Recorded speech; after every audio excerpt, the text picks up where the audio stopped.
Good morning, students. I am Nivedita Singhdeo of Marwadi College English Department.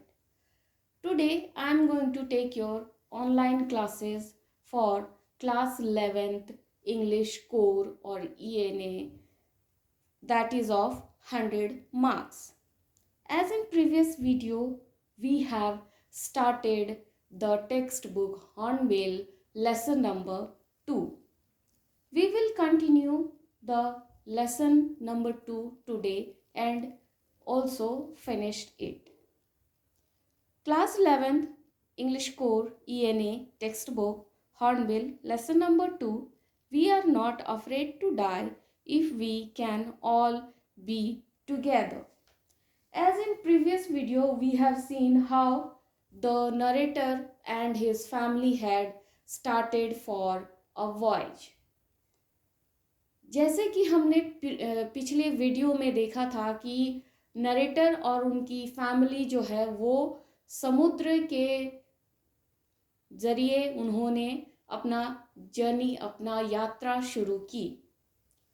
यात्रा करते करते जब उनका पहला पड़ाव केप टाउन अफ्रीका पहुंचा, वहाँ पे उन्होंने और 2 लोगों को अपने साथ ले लिया, जो कि एक अमेरिकन नागरिक थे लैरी विजिल और एक स्विस थे जो कि हर्ब स्लेजर उनका नाम था। दोनों ही जो है वो सदर्न इंडियन ओशन, जो कि सबसे रफेस्ट सी या ओशन माना जाता है, उसको टैकल करने में वो लोगों को महारत हासिल थी।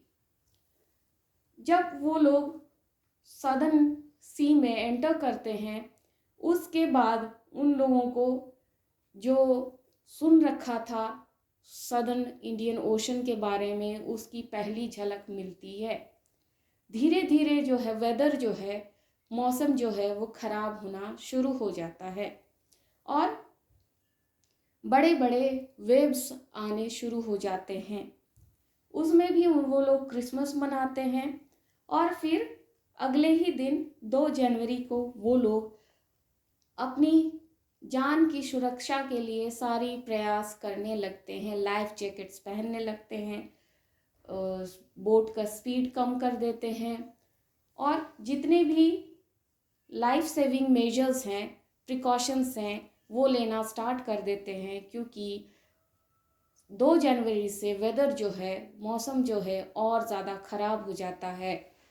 बड़े बड़े वेव्स और स्टॉर्म के साथ साथ अब थंडर भी यानी कि बिजली भी चमकना शुरू हो जाता है। The narrator's head crushed into the wheel. He accepted his approaching death. He was losing consciousness but felt quite peaceful.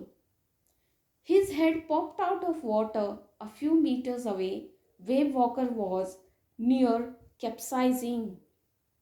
कथाकार का सिर गति चालक चक्र के अंदर टकराया। उसने अपनी आती मौत को स्वीकार कर लिया। वो चेतना खो रहा था लेकिन काफ़ी शांत अनुभव कर रहा था। उसका चेहरा पानी से ऊपर आया। कुछ ही मीटर दूर वेव वॉकर डूब रहा था। लहरों ने उसे चिथड़ों से बनी एक गुड़िया की तरह डेक पर फेंक दिया। Waves tossed him around the deck like a rag doll. His left ribs cracked. His mouth was filled with blood and broken teeth. Suddenly, the front door was thrown open and his wife Mary appeared. She cried, "We are sinking."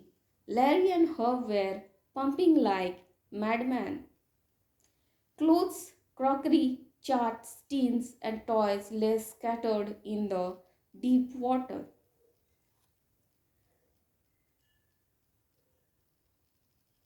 उसकी बाईं पसलियों में दरार आ गई थी। उसका मुंह खून और टूटे हुए दांतों से भरा था। अचानक अगला द्वार धम से खुल गया और उनकी पत्नी मैरी दिखाई दी। वो चिल्लाई, "हम डूब रहे हैं।" लेरी और हर्ब पागलों की तरह पंप चला रहे थे। कपड़े, क्रॉकरी, चाट, टीट और खिलौने गहरे पानी में बिखरे पड़े थे। He crawled into the children's cabin. They were safe. Only Sue had a big bump over her eyes. The narrator had no time for bump heads. वो रेंग कर बच्चों के केबिन में गया। वे सुरक्षित थे। केवल स्यू की आंखों के ऊपर एक बड़ा गुम्मड़ उभर आया था। कथाकार के पास गुम्मड़ वाले सिरों के लिए कोई समय नहीं था। By morning on January 2, the pumps kept the water level quite under control.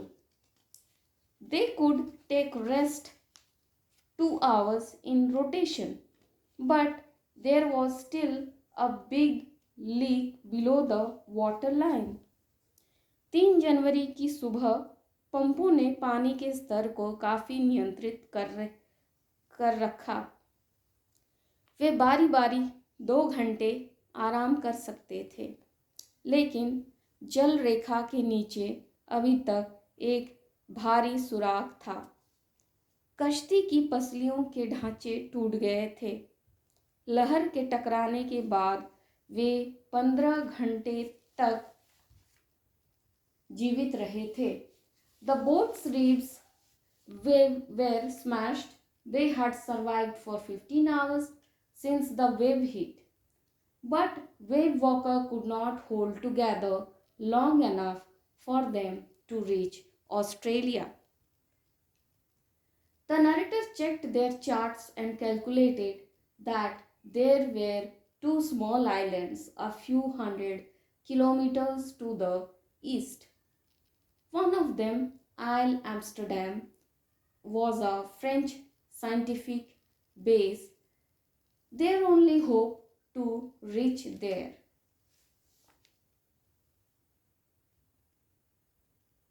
लेकिन वेव वॉकर उन्हें ऑस्ट्रेलिया पहुंचाने तक उनके लिए इकट्ठा नहीं रह सकता था।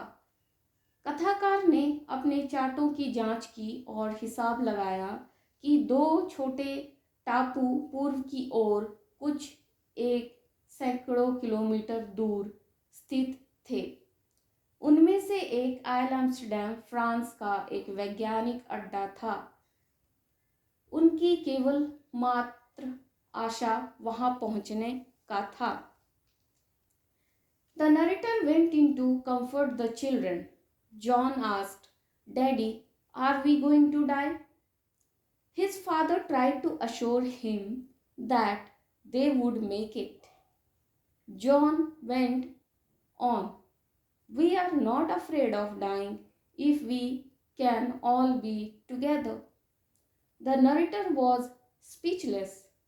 That evening, Mary and he sat together, holding hands. They both felt that their end was very near. कथाकार बच्चों को सांत्वना देने के लिए अंदर गया। जॉन ने पूछा, "पिताजी, क्या हम मरने जा रहे हैं?" उसके बाप ने उसे विश्वास दिलाने की कोशिश की कि वे सफल होंगे। जॉन ने कहना जारी रखा, "हम मरने से नहीं डरते यदि हम सभी इकट्ठा रह सकें।" कथाकार चुप हो गया। उस शाम मैरी और वो एक दूसरे का हाथ पकड़े इकट्ठे बैठे रहे। उन दोनों ने अनुभव किया कि उनका अंत काफी समीप था। Wave Walker rode out the storm. The wind eased by the morning of January 6. The narrator rechecked his calculations. If they were lucky, they could expect to see the island at about 5 p.m. When he woke up, it was 6 p.m. and growing dark. He knew they must have missed the island. Wave walker तूफान से बाहर आया। 6 जनवरी की सुबह तक हवा ढल गई थी। कथाकार ने अपने हिसाब की दोबारा जांच की। यदि वे भाग्यशाली रहे तो वे टापू को सायंकाल 5 बजे देखने की आशा कर रहे थे। जब वो उठा तो 6 बज चुके थे और अंधेरा बढ़ रहा था। वह जानता था कि अवश्य उन्होंने टापू को पीछे छोड़ दिया होगा। But his son, Jonathan, seemed quite excited and happy. He wanted to hug his father because he was the best daddy in the whole world and the best captain. He cried that they have found the island. The narrator rushed to the deck and saw Isle Amsterdam before his own eyes. They anchored offshore for the night. The next morning, all 28 inhabitants of the island came to cheer them. लेकिन उसका लड़का Jonathan काफ़ी उत्तेजित और प्रसन्न प्रतीत हुआ।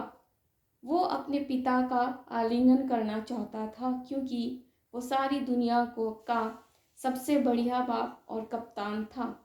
वो चिल्लाया कि उन्होंने टापू को ढूंढ लिया है।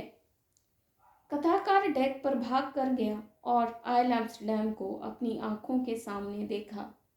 उन्होंने तट के पार रात भर के लिए लंगर डाला। अगली सुबह टापू के सभी 28 निवासी उनका स्वागत करने आए। So this is the end of the chapter. Lesson number 2 we have completed. We will start next chapter in our another video.